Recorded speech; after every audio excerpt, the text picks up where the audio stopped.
up, motherfuckers? It's the hater, and I'm back here to talk a little bit about WWE Clash of Champions. Now, I thought this was going to be, not Clash of Champions, what am I talking about? WWE Hell in a Cell, I should say. Or as I heard it, Hell in a Cell, because for some reason, I don't know if it's happened to anybody else, but my WWE network, it just played it in Portuguese, you know? And I gotta say, the Portuguese announcers, they showed like, no excitement at all. Like, they would just announce things. Like, I understand a little bit of Portuguese, and like, they just announce it. They don't do it. They don't say anything interesting. They don't emote, But it was what it was. The show, even though it was like a quote unquote small show, like it only had like 6 matches, it actually was not that bad. You know what I mean? I actually enjoyed it, especially when compared to like what's been happening on Raw and SmackDown. I guess, right? It was actually not bad. You know what I'm saying? A lot of things happened that that like kind of advanced the storyline, Now, a lot of things also happened that didn't need to happen. It is what it is, and I'm not going to sit here and say it was great, but we're going to talk about the matches, and I'm going to tell you guys what I think about these motherfuckers, you know what I'm saying? First of all, we had a Hell in a Cell I Quit match for the Universal Championship. Now, of course, the first thing that needs to be addressed here is the fact that it's both a Hell in a Cell and an I Quit match. Like, make up your mind, you know what I'm saying? Like one or the other, you know what I mean? Like, there's no point in having both, right? An I Quit match, you can do whatever you want. Hell in a Cell match, you can do whatever you want. It kind of like ruins the Hell in a Cell element if it's an I Quit match. Now, this match, for what it wasn't atrocious. Now, the problem with this match, of course, was that it was almost an exact copy of the last match that he had with Jey Uso. Like, everything went the same way. There was no, like, low blow. He got the guillotine on him and then started beating the shit out of Jey Uso for, like, 15 minutes. You know what I'm saying? Like, half this match was just Roman Reigns just beating him, senseless, right? Now, the whole thing about this was, like, I've already seen this song and dance last pay-per-view. And then Jimmy Uso comes out, and does the same exact thing. He protects his brother, says, "It's over, Roman. It's over. You win. It's over." You know what I'm saying? And it's like, dude, this was literally what happened last week, And all of a sudden now Roman Reigns is supposed to show mercy to the Usos who like ambushed them last week.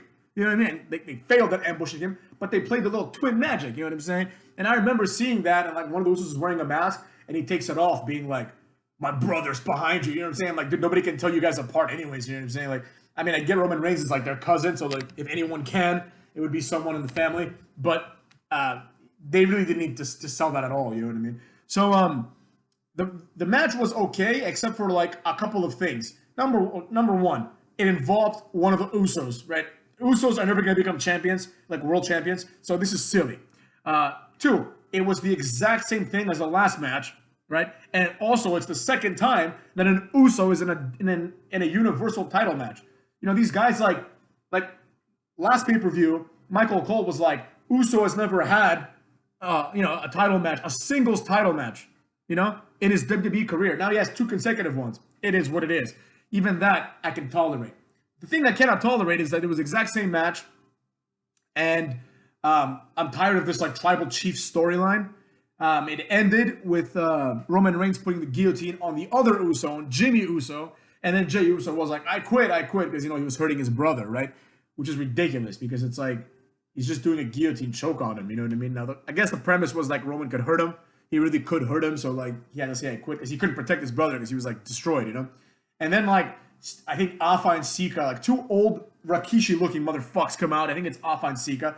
They come out and they hug Roman Reigns and they like, I guess, recognize him as the tribal chief. And I'm like, dude, who gives a fuck? You know what I'm saying? Like, who gives a rat's ass? Like, the only one that's cool is Roman Reigns. Everyone else is like a fat Samoa and they suck. They're all shit. You know what I'm saying? All of them.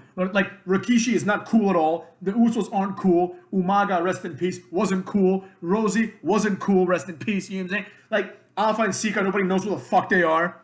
The only person that's cool is Roman Reigns and like quote unquote The Rock, and he's like a blood cousin. Like he's not really like part of the family, Like they pretty much made his dad a blood cousin so they could become famous or whatever the case may be, right? The only one that's cool is Roman Reigns. So it's like you're leading these jobbers. Like I don't care at all. You know what I'm saying? Like I couldn't help but think to myself, what if Stone Cold just came out right now and just stunned the entire Anoa'i family? Like not giving a shit, just burying them completely. What's this tribal chief nonsense? Is what Stone Cold would say before delivering stunners to these jobbers. So it is what it is. I guess it was cool that like Alpha and Sika came out. I know one of them is like Roman Reigns' dad and the other one is the uncle. That's what the Portuguese announcer said in Portuguese. And so I don't know if one of them is like the grandpa of the Usos, because I don't know how it works. I know Roman Reigns and them are cousins, but like I think Roman Reigns is like the same generation as like Rikishi. You know what I mean? Like he's like a contemporary with. I could be wrong. I don't fucking know. You know what I'm saying? So doesn't matter, right? But like they're all related, and it was whatever. Who gives a flying fuck? So that match mercifully ended. The only good thing about it was Roman Reigns like just continuing his full heel. You know, just putting the guillotine choke on the other Uso and like making them submit to his will. You know what I'm saying? Like now they belong to him. They're his obsolete mules, and he's that tribal chief, motherfucks. So, and then now, like the stipulation was they have to take orders from Roman Reigns. I mean, whatever. Who cares, right? It is what it is. It wasn't horrible. The part that sucked was like when the other Uso comes out and Roman Reigns just sitting, like kind of crying. Like there's a lot of crying going on here, right? Like, you know, Samoans are supposed to be like tough guys. That's the whole point. Tribal chief. All they do is fucking bitch and moan and cry. Oh, you hurt my brother. And then like after the match was over, Jimmy Uso, the one who lost the match, he was crying because he didn't win the title, I guess, or because now he's Roman Reigns' slave. I don't know, but he was crying. Like all the wild Samoans, the flying Samoans, more like the crying Samoans. You know what I'm saying? A bunch of pussies just crying about everything, right? Roman Reigns started crying too, like in the middle of the match. Just dudes crying in the middle of the match. Now I get it. The whole Roman Reigns crying thing was like kind of like horseshit. It was like, yo, I'm not like you guys. Like that was the only good part of this was like, yo, I'm not gonna cry like a bitch. I'm Roman Reigns. I'm the tribal chief. You know what I'm saying? So that happened. Then we had Elias versus Hardy. I missed this match mostly because I was like, I had to go take a piss, you know, and then like I did some random things around the apartment and I missed it. But Elias won by disqualification. I don't care about this match. I don't think Elias is gonna like go anywhere, to be honest. Like I don't think Elias is gonna get much out of this push. Like, there's something there. I like Elias, but, you know, it's not that great. Let's be real, right? Like, I could totally see him just being inactive for another 2 years. Then we had what I thought was, like, the best match of the night. Like, honestly. Not in terms of a match perspective, but in terms of a storyline perspective, right? So, it was The Miz with Morrison versus Otis with Tucker. And this was a singles match for the Money in the Bank. Now, I actually did not expect Tucker to turn on Otis. Only because I don't see the point. You know what I'm saying? Like, what's the point of Tucker turning on Otis, right? Now, like, Otis and Tucker are going to be in a rivalry, obviously, right? Otis is going to beat him. And before you know it, Tucker's going to be teaming with, like, I don't know, like, who's a complete jobber now? With, like, Arya Davari as, like, a makeshift tag team before he gets released. You know? Tucker has Sawyer Fulton written all over him, except Sawyer Fulton at least reinvented himself. Like, Tucker's not, like, he's the guy that they don't expect anything out of. You know what I'm saying? I don't think they expect much out of Otis either, and this match kind of solidified that. But with Tucker, they expect nothing, you know? And it got me thinking, right? It got me thinking. When tag teams like that break up, like the Marty Jannetty of the tag team almost never does anything. It's not just like almost never do they, you know, become the Shawn Michaels of the tag team, but they never do anything. Like the second guy in the tag team always just gets fired or ends up on like Velocity, you know what I'm saying? It's really, really rare when you break up a tag team and the guy that's supposed to suck even has a job in the next 2 years. You know?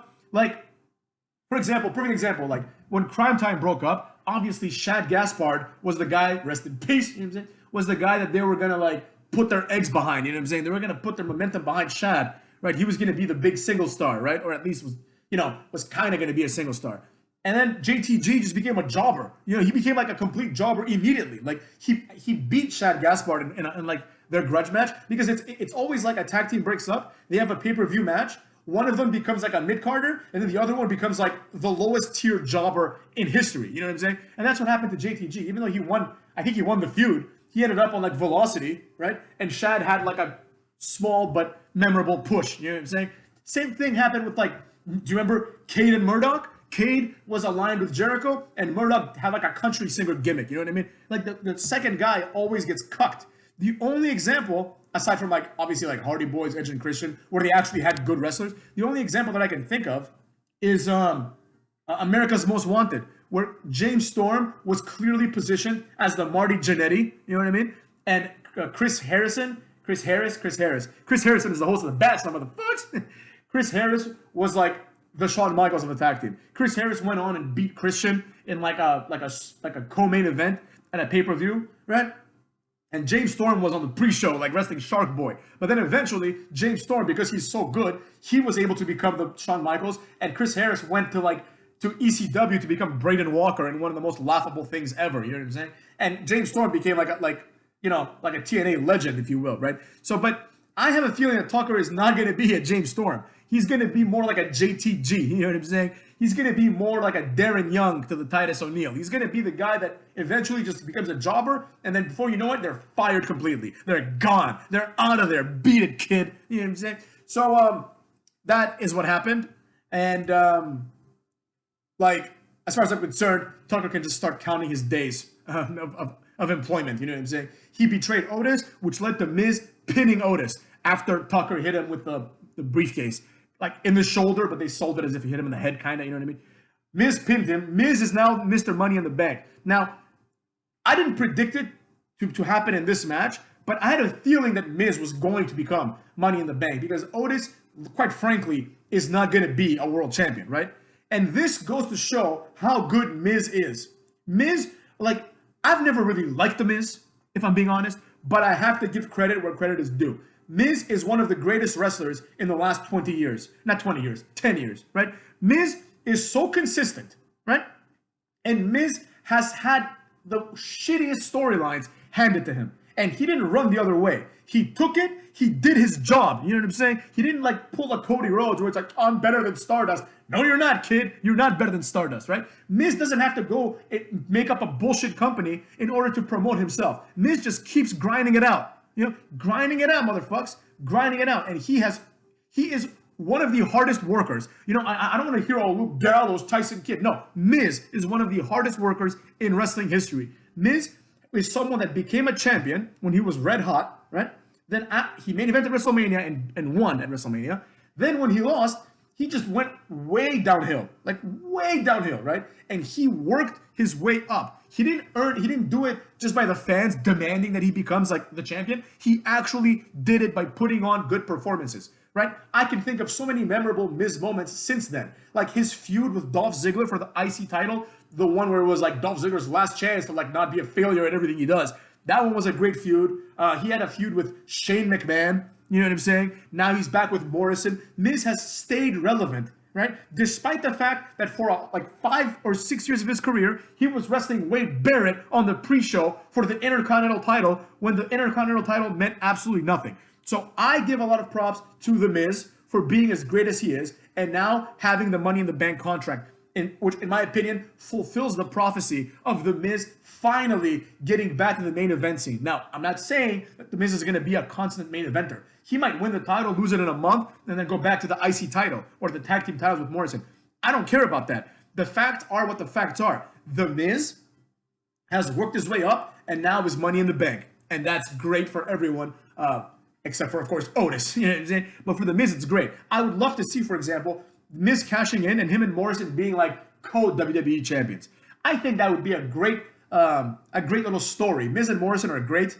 They always have been. You know, they're one of the few makeshift tag teams that turned out to be good. And I would love to see Miz and Morrison have be kind of Team Lay Cool. Remember Team Lay Cool, right? Where they were kind of shitty, but they would be successful. It would be like that, where Layla would win and Michelle would win, and they were both good wrestlers, but they needed each other kind of.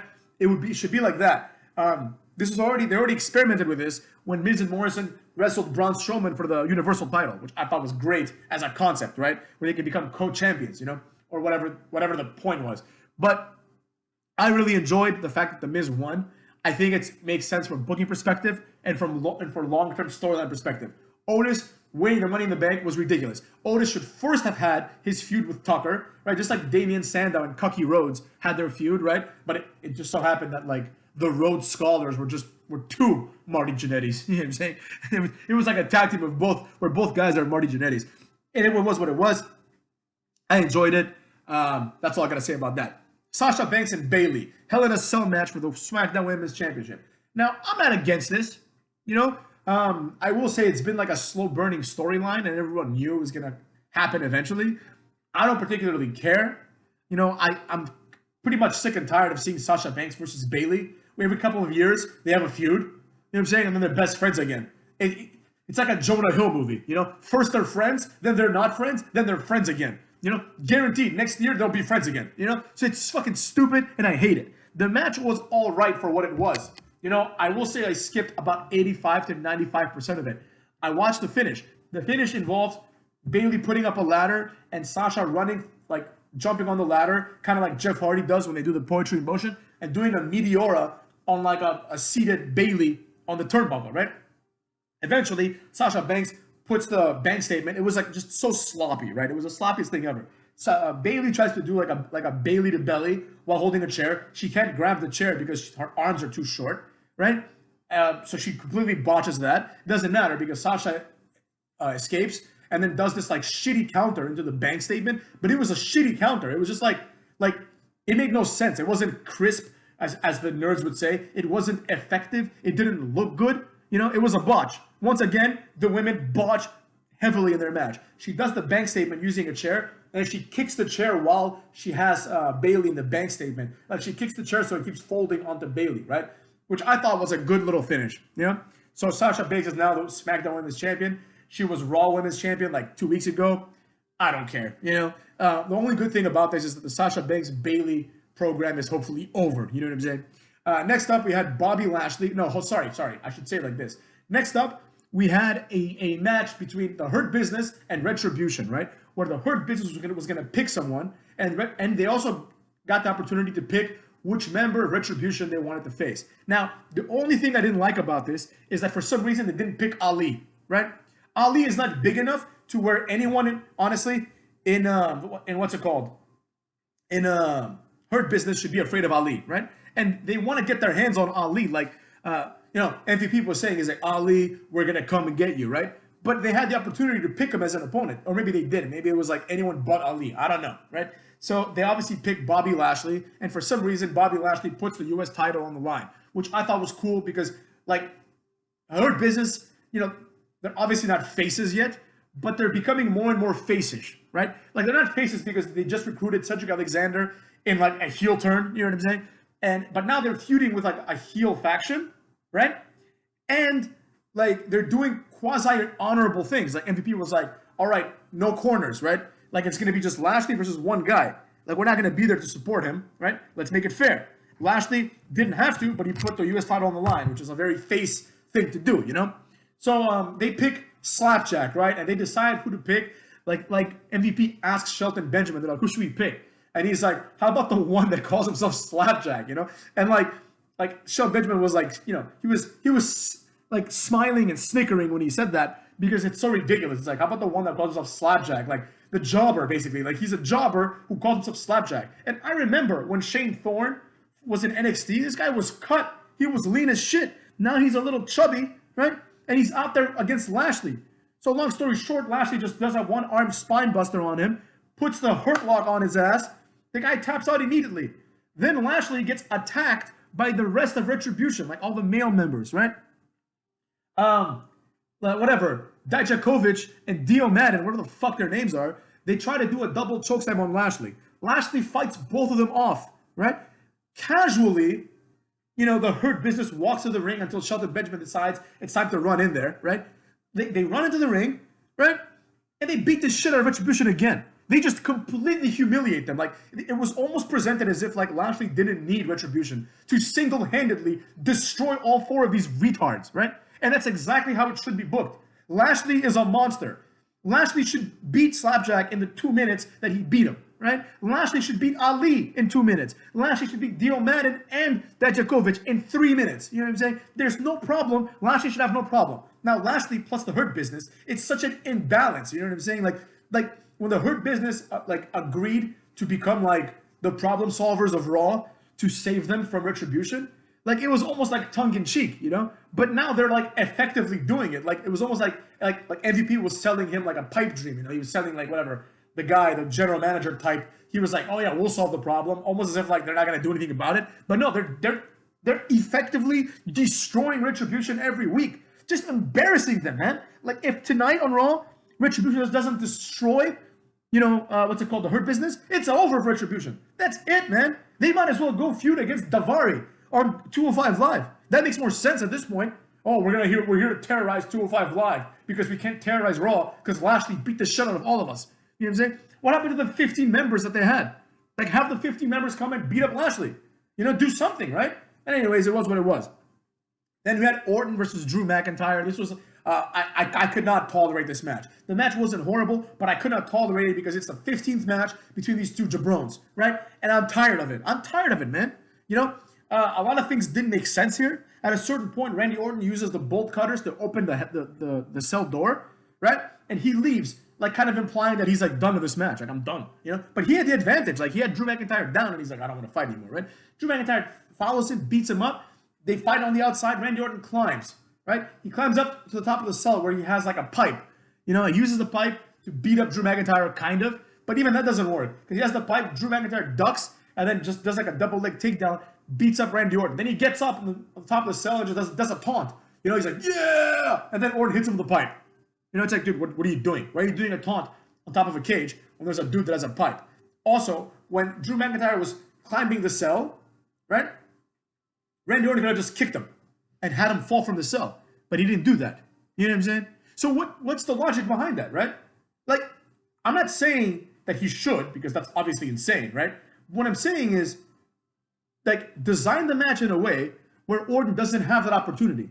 Like, make it so Orton is like just a little bit ahead of Drew McIntyre and he's running from him, right? So he doesn't have time, you know? Or make it so they climb the cell from opposite sides at the same time or something, you know what I mean? Do something about it. In my opinion, it should have been Drew McIntyre who, like, goes there first, kind of, right? And then challenges Orton, says, come on, you know? And then Orton is like, oh, I don't know what to do. I don't know what to do. Then he's like, fuck it, I'll go do it, right? That would have made a lot more sense to me. But I see why they did it the way they did it. Long story short, they start climbing down after the little pipe spot. They start climbing down the cage on the other side, on the announcer table side, right? And as they're climbing down, they put their feet on these 4 little platforms. They're clearly footholds designed for this spot, which I thought was atrocious. You know, if you're going to design this spot, just put those footholds everywhere. Or put like kind of like a frame around the cage so at least it looks natural. It looks like part of the cage. This was just like the entire cage didn't have these things, but they had 4 footholds for people to put their feet on when they wrestle near the tables for the inevitable table spot, right? Once again, the table spot looked like shit because Drew McIntyre had to jump back and realign himself to land on the table correctly, and it wasn't very natural. It was like kind of like the spot that Vince McMahon had back in the day when he fell through the table, right? Drew oversold it, you know, compared to Mankind, who was thrown from the top of the cage and then sold it like pretty well, obviously, you know what I'm saying? Like, because he actually was hurt, right? He didn't sell it like Drew. He kept fighting. Drew McIntyre goes back in the ring, hits a Claymore. Randy Orton rolls out of the ring. They wrestle, you know, like a bit more. Drew McIntyre goes for the second Claymore, but he's like hurt. He jumps to do the Claymore. Randy Orton just falls on his back, you know, to dodge it. Dodges it. Randy Orton gets up really fast, hits an RKO, pins him. Finally, Randy Orton is champion. Now, if the end goal of this match was to make, of this feud, I should say, was to make Randy Orton the champion, why not have him win the first one? Have him win 3 months ago, right? And then have him beat Drew McIntyre the next 3 pay-per-views, right?